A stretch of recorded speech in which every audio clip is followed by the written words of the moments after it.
Hi, James. First of all, let's start with reaction to the Europa League draw and playing against Freiburg, a team you know pretty well. Yeah.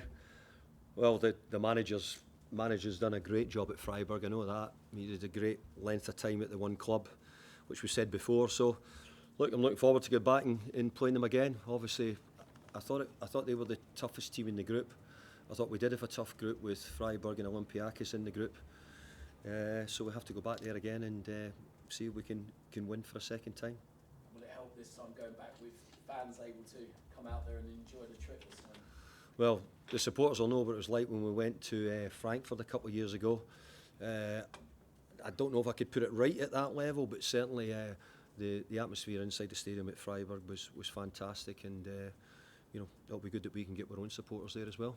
There's some big names in the Europa League draw. Does it make it any easier knowing that you've played them recently and obviously beaten them twice recently too? No, I don't think it makes it any easier. I actually think that the group was very tight. The games were close. I don't see any real big difference. Obviously, there's some huge teams, and I think I said top of the German league in this competition, top of the English Premier League at the moment in this competition. So you're trying to avoid those teams as much as you can. But look, it's a tough game, whatever it is. It's a knockout stages now, 2 legs. They've just beaten Lens, who were in the group with Arsenal, I think, in the Champions League. So it gives you an idea that Freiburg are a good team. Having that now confirmed who you're playing in the Europa League, is that potentially handy now to reignite the season and the campaign, certainly since what's happened since the turn? Well, the good thing about it is we've always known that we've got European football after Christmas. It's the 3rd year in a row that we've done it. So we're really pleased to have it. Look, once you get this far, you're just hoping that you can try and get through the next round and see what the next one brings up. We've had a brilliant few years in Europe, so we'll enjoy this one as well. Right, let's go back on to domestic levels. You've had, it's going to be 9 days, isn't it, between these 2 games. For you, has that been a positive to have the time on the training ground with the players, or would you prefer a busy period like you've had certainly over the last couple of years with the Thursday, Sunday fixtures? Well, I hope it keeps busy coming near the end of the season, because that will mean we'll probably get more European football. So that's what we're hoping for. But look, I think we all enjoy the chance that we can get a little bit of break. We can train well and prepare for the games. So ideally, it's been a good period we've had. Hopefully the players are ready and fresh to go for the next game. After the game on Saturday, you said that everybody's hurting right now. Have you been able to pinpoint what's been the cause of the change of form since the turn of the year? Look, it's an easy thing to say, but I think we've missed some really senior players. The AFCON has certainly not helped us, with players being away at AFCON for the month of January. We picked up a few injuries to really important players. So if you look at how many changes we had to make in the early part of January to where we are now, so it's good. We're on the verge. Lucas Paqueta's back in training, very close to returning, and hopefully that'll give us a huge boost. How close is he? Is he in contention for the Monday night? He's certainly in contention, but I'll need to find out exactly where he is. But overall, we're so pleased that we've got him back in. It's been a while.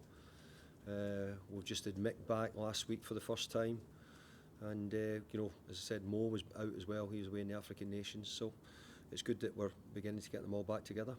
Any other concerns going into Monday? A couple of bits and bobs, but nothing desperate at the moment. Last week we were speaking, you said about your contract, which you seem to be asked certainly on an almost weekly basis, but you said if it was starting to affect the players, you would try and get it sorted. Mm-hmm. Have you had conversations with the owners about that? Because if we're linking the two, you can see the results are starting to be hampered, and could it be affecting the players?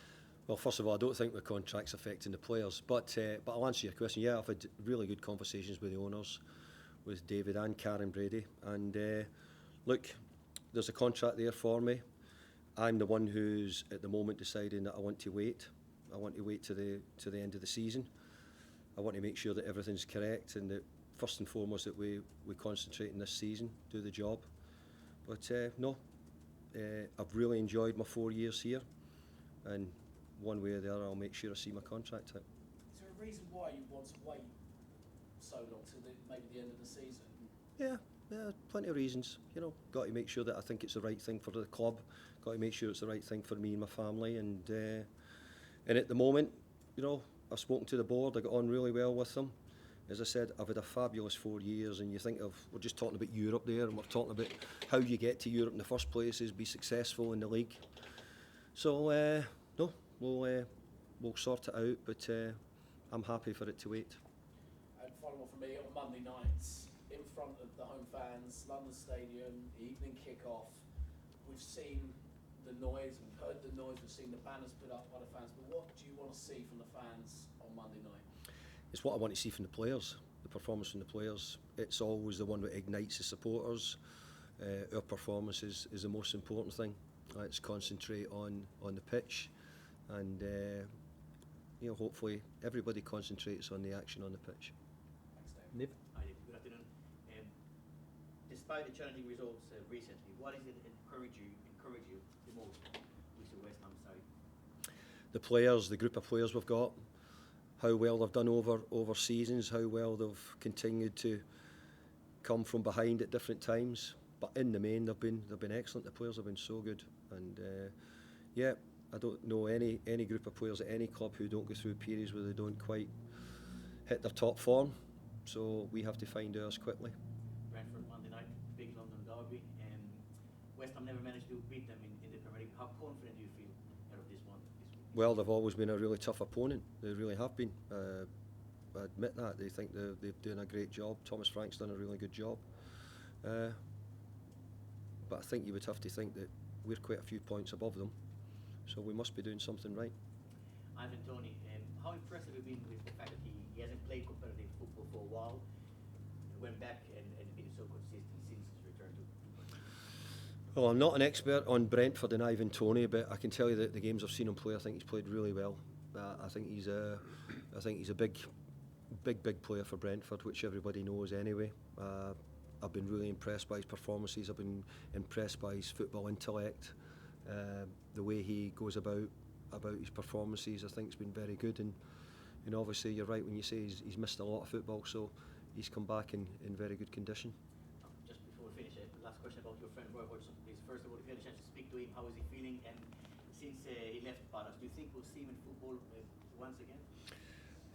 Well, I have. I've sent him a message, and he's messaged me back, and he's saying that he's doing well. So he's been a brilliant colleague over the years, but a great friend as well. Him and his wife, I hope, enjoy some time off and get a bit of time away. And I'm sure he'll be around. I'm sure he'll be involved with lots of things. Whether he goes back into management, I'm not sure I can tell you that. Thank you. It'll be the first Monday you've had to play on for a while. Does that make a difference to you and the team at all? No, I think that everybody's getting used to football on certainly different days. I think that's becoming a bit of the norm. I don't know if the culture in our country is absolutely mad on it, but we're all used to Monday night football, and I think everybody quite enjoys it. I think the hardest thing is when you play Thursday, Sunday. I've got to say, I think that becomes a bigger issue for us. But Monday night, look, we play and we'll go on with it. Brentford, you're up against a team that you say can't be underestimated after the win against you guys in November? No, not at all. We were leading 2-1 at half time, and we lost it in the second half. But no, I said earlier there's Brentford have always been a tough opponent, and we'll need to play well to get a result. Thomas Frank, who's been leading them in the Premier League, I wonder if you had any thoughts on him as a fellow manager? I think Thomas has done a great job. I think he's at a club which suits him, and it allows them to do a lot of things, and they've also got their own framework of how they want things to be done. Thomas works within that very, very well. I just wanted to finish asking about Calvin Phillips as well. I mean, he's had a pretty tough start with his loan spell, I guess. Like, how is he doing? Have you sort of chat with him? He's doing fine. Been training really well. I think the sending off was really, really close to being harsh, and I think generally when you look close, there's probably no contact. And as I said, I thought the crowd at Nottingham played an incredible part in how they got behind their team and how they pushed the referee into quite a few decisions as well. Okay, we'll turn the cameras off then, guys, please.